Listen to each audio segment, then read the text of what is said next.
Emergency जब हमने deal किया था तो आर्टिकल 352 था। नाउ आर्टिकल 356 और 352 में प्लीज ये रिदम मत ढूंढना स्टार्ट कर देना।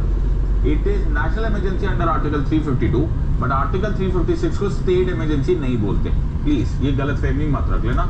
It is called as president's rule, जबकि it deals with the state but it is still not called emergency.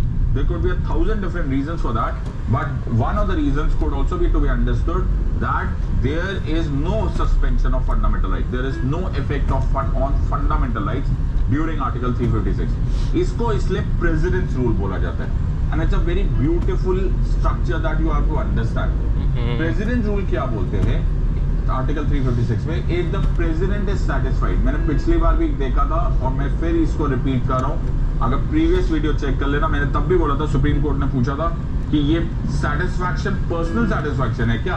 Personal satisfaction नहीं है। It is on the aid and advice of the union council of ministers. Okay, aid and advice of the union council of ministers के basis पर ये president rule लगता है। कैसे? President is satisfied कि there is a threat, okay, there is a threat to the state not functioning in accordance with the constitution। यहाँ पे क्या मैंने बोला? in accordance with the constitution। तो कैसे पता चलेगा यूनियन काउंसिल ऑफ मिनिस्टर को, और कैसे बताएंगे union council of minister president साहब को? either on the report of the governor or even otherwise। अरे बाप रे, ये क्या लिख दिया? either on the report of the governor or even otherwise।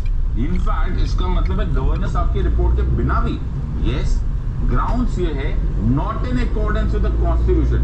भाई मेरे को तो ये लाइन ही नहीं समझ आ रही। What is not in accordance with the constitution? कब कॉन्स्टिट्यूशन